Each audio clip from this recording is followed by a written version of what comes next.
Now, Sports Talk with Brodes. Here's Hunter Brody.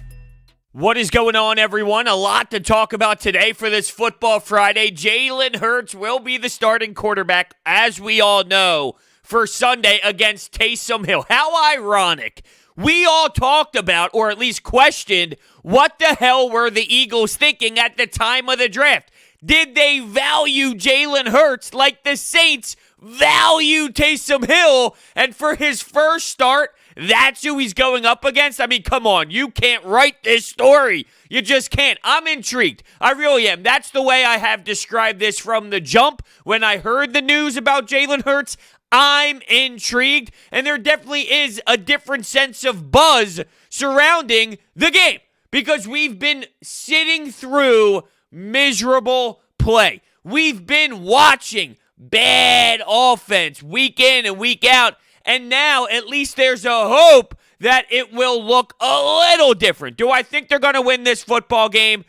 The Saints are legit. That defense is insane. They can definitely get home to the quarterback. They are third in the league in sacks. They do a good job at stopping the run. And that's something I would at least imagine, and I know I'm talking about Doug Pederson here, so maybe I'm crazy for giving him the benefit of the doubt, but think about what Jalen Hurts can provide. He can use his legs. And Doug already mentioned in the press conference that he can help out Jalen Hurts by running the football more. So you're not going to drop a rookie quarterback in his first NFL start 50 times. Let's hope not. Come on, Doug. Let's hope he doesn't do that. It's easy to think that he will, because that's what happens. He gets stuck in this mindset of let's pass the football 10 billion times.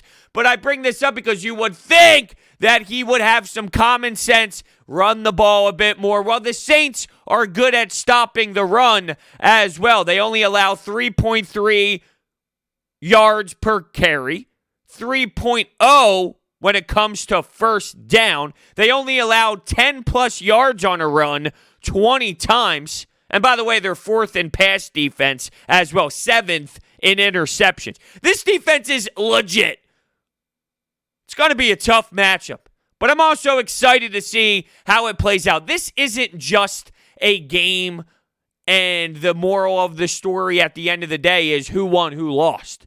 This dives so much deeper than the outcome on Sunday. This is a franchise-changing type stretch that we are witnessing. It's not about, can they somehow pass the Washington football team and the Giants and go on this crazy run. It really doesn't have anything to do with the upcoming stretch. This is big picture stuff. This is franchise-changing conversations. And that's why I feel the buzz is where it's at. Now, we are broadcasting live, as always, from the Manscaped Man Cave. Get 20% off and free shipping with the code BROD at manscaped.com. We have some anytime hotline calls to get to, so we will hear your previews to the game. But first, let's dive into this a little bit, all right? So, I was listening to Sal Pal speak on Derek Gunn's podcast, Gun on One, and I was blown away. That was an unreal listen. And Sal Pal was talking about so many different things, and one stood out to me, and it was Jalen Reagor. Because we saw Jalen Reagor with an awesome punt return, bobbled it, but an awesome punt return. We also saw that amazing 34-yard pass down the left sideline where, boom, he made a play one-on-one with the defender. We rarely seen that. Now, why you might see Jalen Reagor succeed with Jalen Hurts at quarterback is because with his ability to scramble around, it buys Jalen Reagor time. And the way Sal Pal described it, I thought it was perfect. In basketball, there's plenty of guys who can score the rock, right? But not everyone can create their own shot. Jalen Reagor can't create his own shot, but the way that Jalen Hurts can play, a lot of Jalen's being thrown around here, the way Hurts can play and the way that he can extend the play and use his legs and buy time, that will allow Jalen Reagor an opportunity to then go and beat his defender. It gives him more time to maybe work with space so he can get open, and then bang, Jalen Reagor can hopefully throw the football in his direction from there. So you might see more of Jalen Reagor, and you might have success with him because of the nature of what Jalen Hurts can do. Now, in theory, you would think Carson Wentz would be able to do that, but he has not done it to this point. He struggles. He's afraid to pull the trigger. I really wonder if he's even going to be active. The way Doug Pederson stated his sentence when he was asked by the media about Carson Wentz backing up, we'll see how the week goes, he said. If you say we will see how the week goes, that's telling me there is a legit possibility that he is inactive. And is that the way they're going to go with this? As if they're not only benching him, they're saying, you're done. You are shut down. You don't have a chance in hell to play again this season. We are legitimately pulling the plug on your play, on your status this season. If Jalen Hurts struggles, we're going to Nate Sudfeld. And I think that would be the wrong message, but I think that message is a possibility, which is insanity. It's stunning to hear all of this news surrounding Carson Wentz. Sometimes when I flip on SportsCenter or I flip on ESPN or I'm listening to ESPN radio or whenever I hear national stories about this team, I'm almost blown away that this is the reality. I try and put myself back 3 years where we were talking about a dynasty. We would have never, ever seen this coming.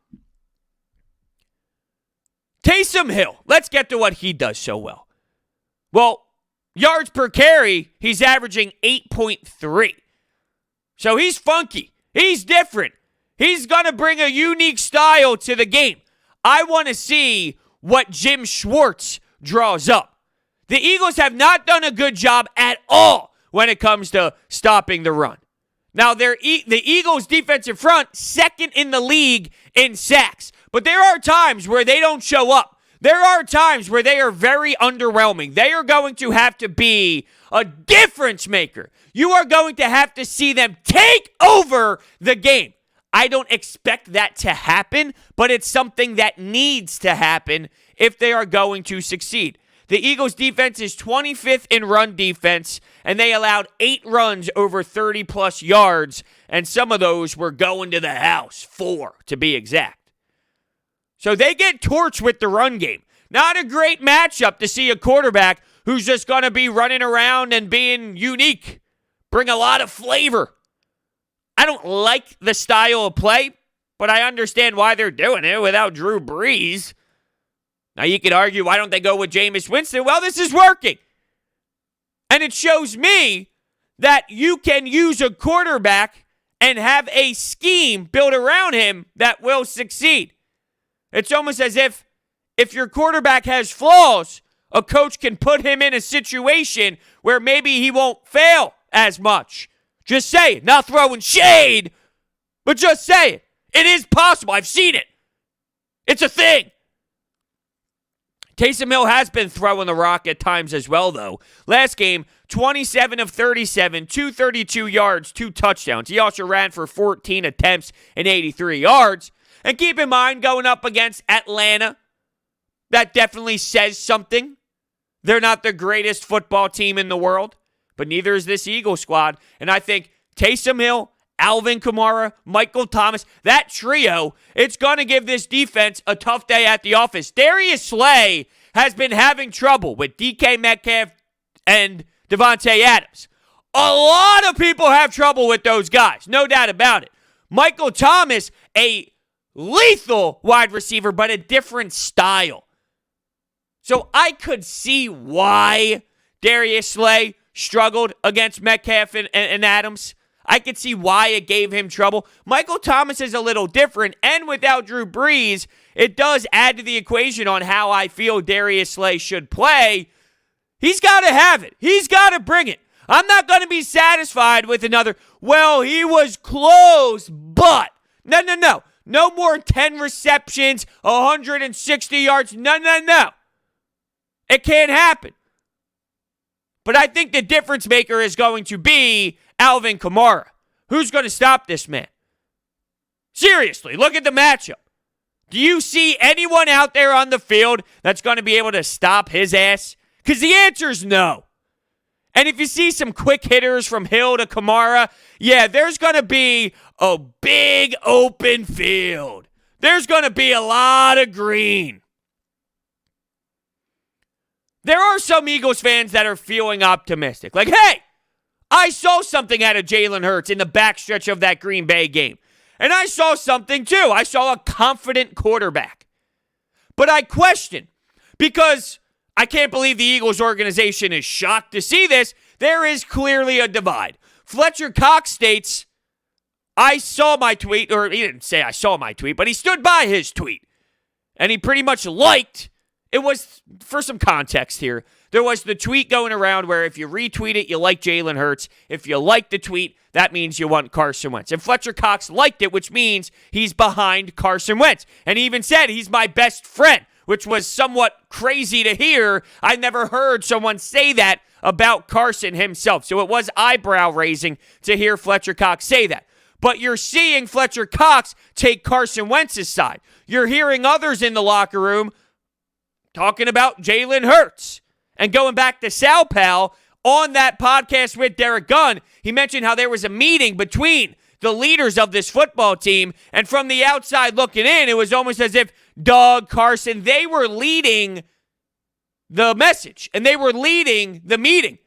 But it was almost the other way around, as if it was Brandon Graham, Fletcher Cox making the statements, Jason Kelce going, yo, you got to clean it up. You got to be better. You got to make the change, which is crazy.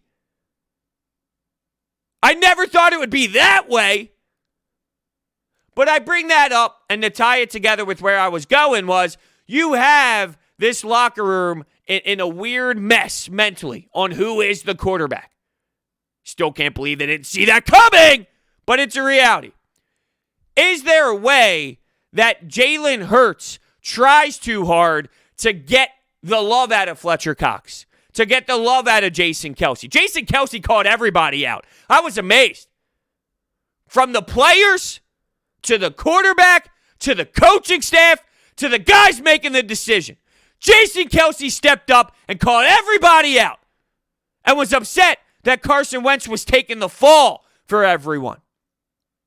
But you could be in some trouble if Jalen Hurts is taking snaps and he's putting pressure on himself to get the love out of some of these veterans. There's some young guns, I'm sure, who watched him play in college, saw him in Alabama, Oklahoma, probably played against him as well, and they like Jalen Hurts, and they're excited for Jalen Hurts. But then there's a lot of the veterans around the league that he needs to earn their trust. Now, he can go out there and ball and pretty much give them the finger and say, oh, yeah, you didn't trust me, fellas? Let's go. Right? He could definitely play with that swag if he comes out hot and he hits his first couple throws. He runs for a first down, picks up 7. There's ways for the veterans to look back and go, hold on a second, this kid is on to something. But I just wonder if he tries too hard to do that, is that when he's going to be making a ton of mistakes? We need to look at who's on the other side. Sean Payton and that coaching staff, they are serious. This isn't Hugh Jackson or Adam Gase or some of these weaker coaches that have been in the league. You're talking about Sean Payton, who is a strong mind and has seen a lot of football. To be fair, there's not a ton of tape in the NFL on this kid, which can benefit the Philadelphia Eagles, but you're going up against a team who historically understands how to put together strong game plans, and I feel they can do a lot of things to confuse Jalen Hurts and to throw a lot at him where he's going to have to make quick decisions. He's going to have to pull the trigger real fast. He might not have a lot of time, especially with this offensive line. All right, Jason Peters in the toe, it seems to be inevitable that he's not going to be getting much action. But with Mailata, Isaac Seumalo, Jason Kelce, Nate Herbig, Jack Driscoll, is that going to be enough? Well, I'll tell you that Jordan, Hendrickson, it's going to be a long night for that offensive line, and I am worried because they can bring it and they can give pressure. And if they're going to send a lot of action towards Jalen Hurts, he's either going to have to beat it with his legs, which he can do. See, that's the thing. You will see the offense move because when there is trouble, you will see Jalen Hurts escape and use his legs. So he will bring that dynamic to the offense where the ball will move more because instead of taking a sack or throwing it out of bounds, which Carson Wentz did do at times, believe it or not, you'll pick up a gain of 5. You'll pick up a gain of 6. If the receivers aren't open, you'll find ways to still get some yardage involved. So you will see that. And speaking of not getting separation, and I was listening to Jeff Mosher of Inside the Birds explain Doug Pederson's offense, and it really is just mind-blowing what he does. Knowing the offensive line is atrocious, knowing Carson Wentz does not have a lot of time in the pocket, and knowing Carson Wentz has had issues with a lot of accuracy right now and not seeing the field, he has so many damn verticals involved. He's not helping his quarterback. It's way too long. The plays he's calling, it's developing at such a slow pace. It doesn't add up to what you have on the field. On top of that, you're adding some of these play action type plays, which only takes more time for these plays to develop. And Mosher was talking about how he sent this clip and he sent some play clips to a scout in the league, and the scout was blown away. It didn't make any sense. Like, in what world would that be the case with your personnel right now, with your offensive line getting waxed and with your current quarterback play? Why are you constantly calling these long-ass verticals? You're setting your team up for failure. And, of course, you're going to see stuff different this time. You're going to see the quick hitters. You're going to see more of the run game, I would imagine. Some of me thinks you're being stupid, Brodes. He's not going to run the football. But the other side is, really, you're throwing this kid into the fire against this Saints team, and you're telling me Doug Pederson's going to drop him back 40-something times? Now, he might. He might, and I wouldn't be shocked. But that would really show me that he's brain dead. Not that I'm questioning it. I know he is. But that's just asinine, if you ask me. What's not asinine? Using DraftKings. It's actually the greatest thing to do in the world. Why is that? Well, they brought their expertise to legal sports betting. It's a legitimate sports book based right here in the U.S., so you can rest assured that your funds are totally secure. DraftKings, America's top-rated sportsbook app, is safe, secure, and reliable. Deposit and withdraw at your convenience. Listen to this deal. It's incredible. All new users have a chance to earn a sign-up bonus up to $1,000 when signing up. Download the app and use promo code BRODES. Head to the app now. Check out all that they have to offer, including player props, live betting, and so much more. If sportsbooks are not yet available in your state, don't forget about the DraftKings Fantasy app, which offers millions of dollars in total prizes every single week.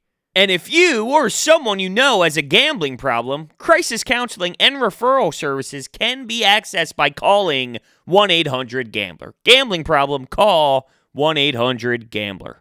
Before we touch on the Anytime Hotline calls, how about this Malcolm Jenkins quote that was being thrown around the Twitter sphere when he was speaking to the media? Now, if you remember, just a little bit of time ago, Jim Schwartz went on this huge monologue. It was extremely long about what Malcolm Jenkins brought to the table from his defensive standpoint, and he admired him. He loved him. Well, Malcolm Jenkins was talking about returning to Philadelphia, and he said, I gave everything I had to that city and team. It just wasn't valued that much by the people making the decisions. For me, it was about the respect. I didn't care what the money was. I wanted to see the respect. I wasn't valued like I thought. So now you're hearing Malcolm Jenkins say, look, it wasn't about the money. Maybe he would have stayed if there was a different sort of conversation with the front office and Malcolm Jenkins. It showed me that they had this philosophy that they were going with and they were unwilling to break,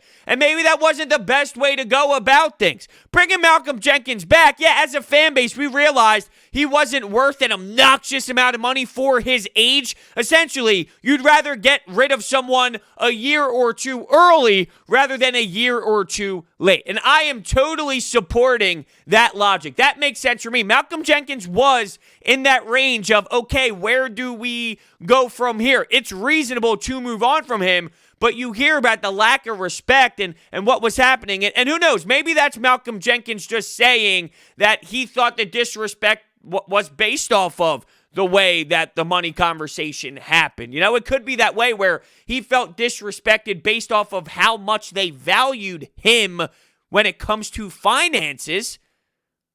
It's clear that he was upset about that at the time when he was in the locker room still, when he was still part of the organization. But I'm tying something else together here. Howie Roseman and the way that he is viewed with what Malcolm Jenkins is saying about not having respect, not being respected. There's got to be a connection between the two. Not a great look for Howie Roseman. Not at all. Especially if you could have brought the guy back for a reasonable amount of money, but because you went about it the way that you did, it opened up the nasty can of worms, and then it was all she wrote. There was no chance that you were getting Malcolm back with any sort of reasonable contract. So just take that for what it is. I just think it's so crazy that you have Jim Schwartz saying what he said. Seriously, you're talking 5, 6, 7 hours long of him just spewing out what Malcolm Jenkins meant to him, and then just a little bit of time after that, Malcolm's ripping apart the people who make the decisions. All right, let's get to some anytime hotline calls, huh? All right, let's kick it off. Let's just jump right into the action. Listen, man, it's your boy Philando, man. Listen, at the end of the day, they got to fire Dougie and Howie. They got to go for the simple fact that if they change the game plan and run the ball more consistently and have a good mix of the running game, that's on Doug. That means he wasn't doing what he needed to do for Carson to even try to be successful. So if they do what I think they're going to do, Doug got to go no matter what happens. If you think about it, even when they tried to run the game before, he did it in a smart way. Like, oh, okay, y'all want me to run the ball? I'm going to run it 10 times in a row. Okay, it didn't work. Now I'm going to pass. That we can't have a coach like that. That's a real soft-ass attitude, pardon my French. But it's on Doug, man. Carson ain't been good, but it's on Doug. Doug is the primary reason why we've been struggling. I'm with you. I think Doug has been absolutely atrocious, and I hate to break it to you, but it's going to happen. What you just laid out in terms of the game plan being changed, it's absolutely going to happen. You will see them adapt the scheme and put Jalen Hurts in better situations than what they did with Carson Wentz. And maybe they put way too much on Carson Wentz's plate. Then take some off. It's not that hard. It's pretty simple to realize if there's too much information happening for Carson, dial it back. Take away some power. People want to laugh at Jared Goff because he's informed what to do by Sean McVay. They win. They're scary. All right, he has flaws. He has limitations, but they are winning football games. Now, they have a better roster. They have better personnel, but let's just take away the schematic part of it, and let's talk about that. Let's intensify what they do with Jared Goff to constantly put him in spots where receivers are open, where there's a bootleg, where he's rolling out of the pocket, where the play action works because you actually run the ball, so they bite on the play action. Think about it from this perspective. If the Eagles are throwing the football 83% of the time, if you're a defense, what are you going to do? What are you going to do? Seriously. You know they're going to pass 83% of the time. Do you have to really commit to stopping the run? The answer is no, because they don't run. Now, maybe you get an element of surprise because you just haven't seen Jalen Hurts play in NFL action, and you don't really know how the Eagles are going to use him exactly. So there is that element of surprise factor, and there is a spark. I think the team has a new sense of urgency. I think something has been generated. I don't think it's a long-term thing, but this is a major franchise change to the point where everyone's like, all right, hold on a second. You know, this is huge. This isn't just a standard quarterback change. This is monstrous. So there is that different feel surrounding, okay, when you're at practice, when you look to see who's under center. And I do think that will play a role in how hard people play. Because they know, hold on a second, they're benching Carson? Wow, that's a shock to the team. That's major. I just don't know, though, if that'll be enough. If the game plan change and the shock factor will be enough. Because you are going up against an opponent on the other side that continues to win. Now, if you look at where the Saints are in their schedule, I think this is very important as well. So I want to bring up the Saints' schedule and who they have played recently and who they still have left on the table. So, They just played. Where are we here? Okay, they just played Atlanta. So they were at Denver, at Atlanta. This is the third straight game on the road. That plays a factor. On top of that, they're playing the Kansas City Chiefs in their building the following week. I bring that up because is this your standard trap game? Is this the perfect, you're going on the road, you're playing a third straight road game, you're playing a bad Eagles football team, and you have the best the following week? Is this set up for an Eagles win? Is this set up for Jalen Hurts to get a victory? I think that's something that has to at least be discussed. It's hard to go on the road 3 straight times. It's hard to constantly win. It's hard sometimes to not overlook your opponent, because this is a team that you can laugh at. Now, maybe the Hurts switch makes them focus more. If the Eagles were to throw out Carson Wentz, maybe that allows the Saints to feel more comfortable. This might almost be something that makes Sean Payton have this team focus harder, that they dial in harder. Because, hold on a second, they have some energy right now. They have some juice. You better not act as if this is an easy victory. And he uses that against the Eagles, so the Saints are more prepared. But I'll tell you what, this Saints team, with or without Drew Brees, they do find ways in many different styles. Whether it's Taysom Hill running 1 billion times or Taysom Hill dropping back 37 times. Whether it's Alvin Kamara or Michael Thomas. Whether it's the defense stepping up. They have many avenues of winning. But looking at their schedule, I think it does set up. Once again, I don't feel like the Eagles are going to win.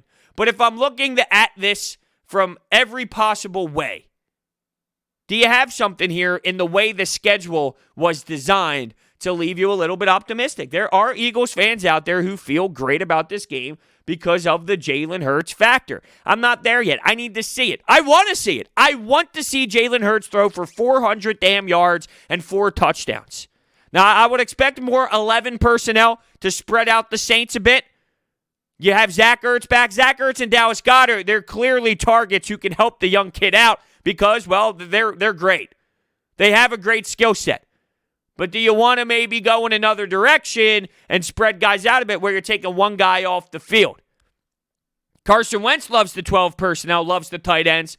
It doesn't necessarily mean that's the greatest thing for Jalen Hurts, but also having those 2 out at the same time wouldn't hurt him either. I'm just thinking about how are they going to spread out this Saints team so they can have more field to operate with. Well, they might have to go a little bit more 11 personnel.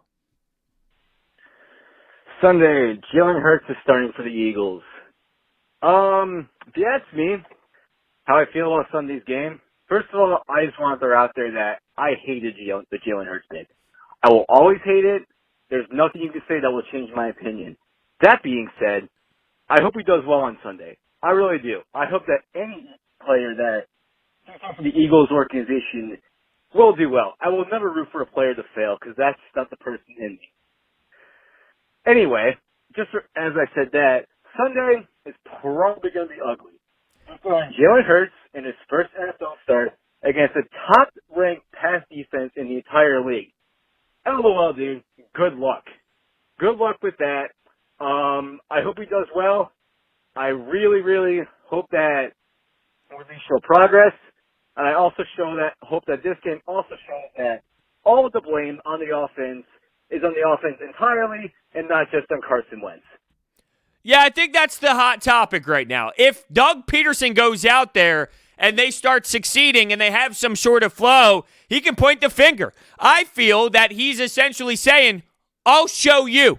Watch this. This was all the quarterback's fault. This is not my fault. But if you start changing what you do, well, then you can't make that argument. If you're going to adapt your offense to the kid, it's not the same exact thing that you've done over and over and over again. This is a totally different mindset and philosophy from a game planning standpoint where, guess what? You can't say, look, it works. You're doing something different.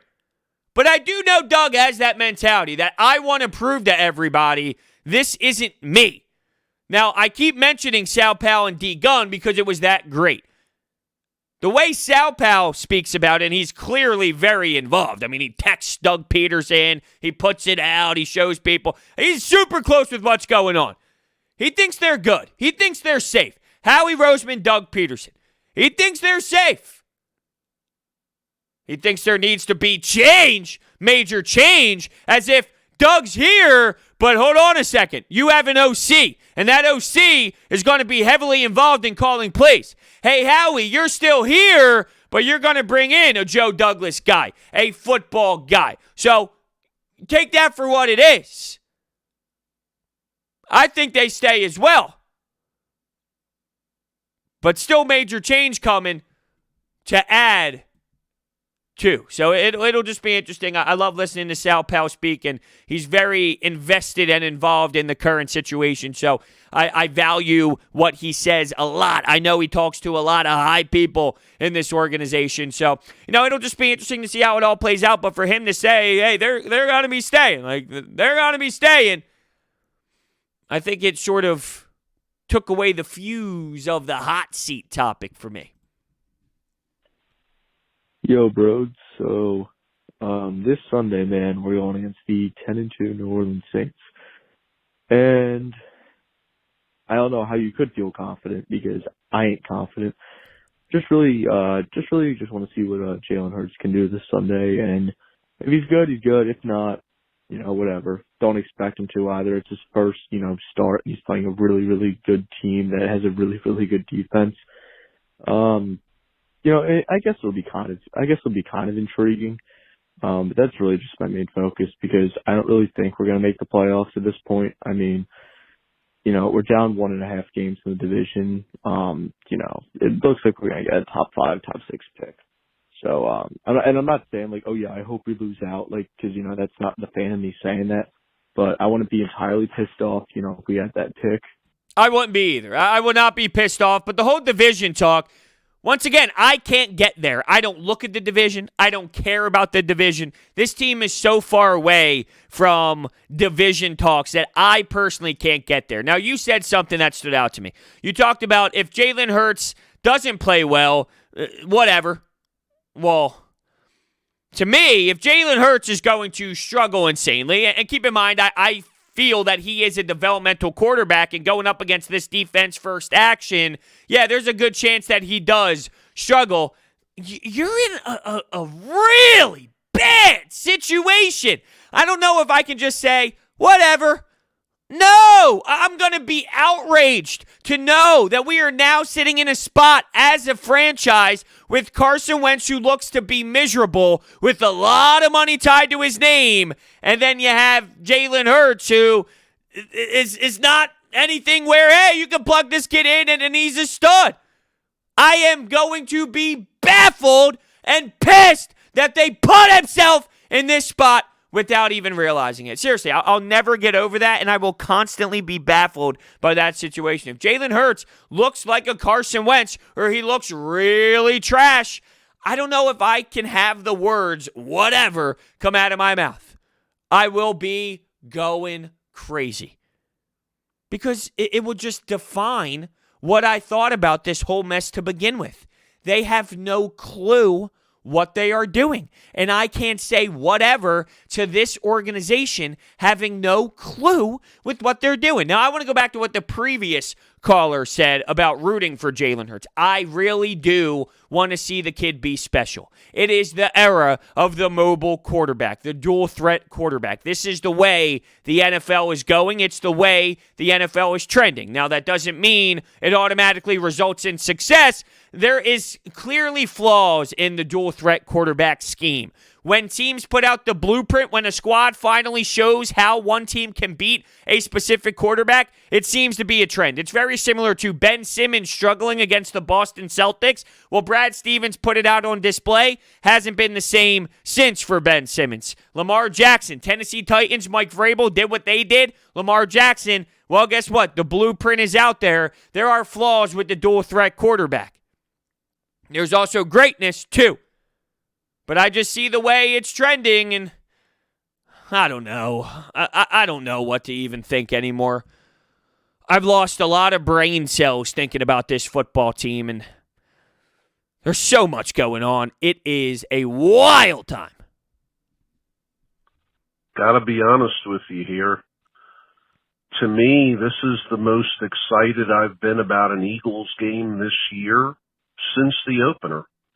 Now, I know the deck is stacked against Jalen Hurts. You're facing the Saints, who ever since Breeze got hurt have been winning games, but winning games primarily through their defense.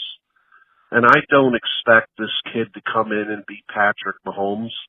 I've been saying it for the last couple weeks. Is he going to be Joe Burrow? Is he going to be Justin Herbert? No. But I don't think he's going to be Mitch Trubisky either. I think he's going to make some mistakes, but I think he's going to make some plays. And if nothing else, I'm glad he's playing, because without him, if it's Carson Wentz again, there's absolutely zero intrigue leading up to this matchup. I couldn't agree more. Very well said. And I think he's going to make some plays as well. You're going to see some struggles. You're going to see some poor throws, probably some problems with accuracy and placement of the football, but you're going to see some electric plays as well. I don't know if it's going to be Mitch Trubisky bad, where, he's just overmatched. And maybe he is. Maybe the offensive line gets abused, but I do think that they are aware. And I think there's something to be said about the team being aware of what's going on. It is the simple conversation that people have when Brian Elliott is in instead of Carter Hart. When you play your backup goalie in hockey, there is this, all right, fellas, let's go out and play for him type mindset. And there's no doubt that that's going to happen with Jalen Hurts. Everyone on this team knows where Jalen Hurts is. So with that being said, let's hope that this happens, and it's a possibility that it happens. They rise to the occasion to show support for the kid getting thrown into the action, which can result in plays being made. You will see the offense move. And in terms of, hey, look, I haven't been excited to watch an Eagles game since the first week. There's no doubt about it. For me, on Sundays, there used to be that life. And speaking of life, I think you'll see some life to the offense. There'll be some life at 4:25 as well, leading up to the game. There will be that, all right, there'll be that butterfly feeling. There'll be that this is must watch. I have to see every snap. Over the last handful of games, if you took that snooze, you didn't care if you woke up and still saw the bottom of the score say Eagles 3, because all you did was miss a couple 3-and-outs, and they still only had that field goal up on the scoreboard. So you didn't miss anything. Now you can't miss anything. And I do feel bad because I was watching the game in my environment last week, and I got the text from the fiance upstairs, hey, the dog's scratching the door. It's your turn to take him out back, or it's your turn to take him for a walk. And that's as soon as the Eagles made the change, and I feel bad going down this road because it's like, oh yeah, I can't help you out because I'm watching football, but she knows it's my job. She knows it's what I have to do. But it was as soon as Hurts came in, I'm like, oh, babe, I can't. Not right now. Like, this is the worst possible time. If he did it in the first half, all right, no doubt. I would have taken the dog out back for sure. But as soon as he's ready to take his first snaps, I had to be the bad guy. I might have had to sleep on the couch, but so be it. I had to do what I had to do. No, not going to lie. Kind of excited to see how Jalen Hurts plays on Sunday. It's going to be a very interesting game because if he's going up against Taysom Hill, he's going to be going up the person who the Eagles wanted him to be, like Taysom Hill. Overall, I think this game is going to be closer than people think, but in the end, they're going to lose. I really do not see how any way they're going to beat the number 1 seed in the NFC. Overall, just can't wait to see how Jalen Hurts plays. Hopefully we do what Doug Pederson's been asking to do all season and run the ball. It does seem like there is a moment in time after so many weeks of screaming at Doug, he eventually does it. He will go out there and he will commit to running the ball, and then it wins, and then we all go around and go, Doug, we've been telling you. How long have we been telling you to do this? I don't know, 10 billion years? Right? Doesn't it always seem that way? Green Bay last year stood out to me. Run the ball, Doug, run it! What's he do? Jordan Howard, Miles Sanders combo. Come on. Let's get Miles Sanders going. as much as I've been screaming for it, I do question, is there a reason why this is happening? Is he showing monster fumbling issues and serious problems in practice, and it's resulting in the way that he's being utilized in the game? Is there something happening behind the scenes? I'm not giving Doug Pederson the benefit of the doubt at all, but I'm just wondering why. Because it's clearly simple logic. When you have a back like Miles Sanders, you can totally utilize him way more than you are. I say that he can be not the same player as Alvin Kamara, but similar to that style where he gives you both the running and pass-catching ability to an unbelievable level. And they are just unaware of that, apparently, because they don't use him at all. 6 snaps for him the other game. 6 snaps for your best playmaker. It's a joke. All right, let's take the final call. Hey, Jalen Hurts is going to be crazy. Like, be running all over these Saints. And you got to think about it. Taysom Hill is not really a passing quarterback. He's coming to Philly, out of that dome, cold.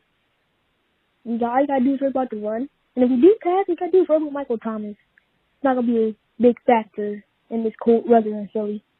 If Darius Slay plays, I think he'll eat. Then he gets his first interception this game. I like where your head's at. Now, I think Michael Thomas can definitely be an X factor. He can do that in every game, every situation, no matter what.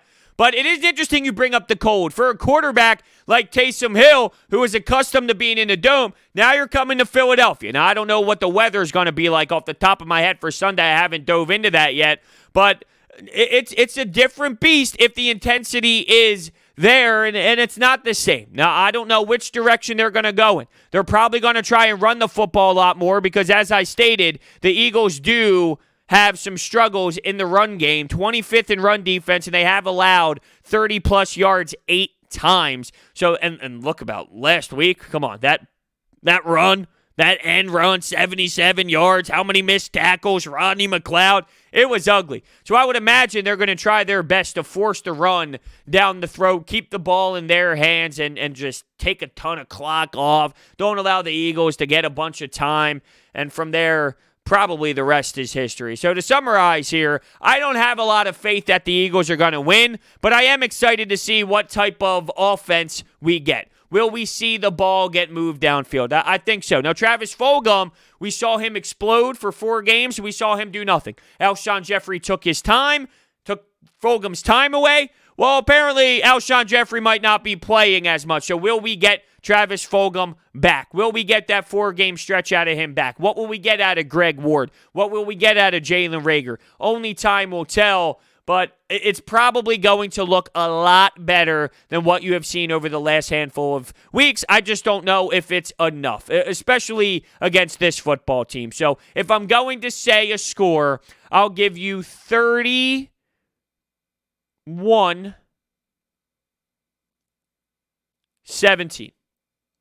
31-17, New Orleans Saints.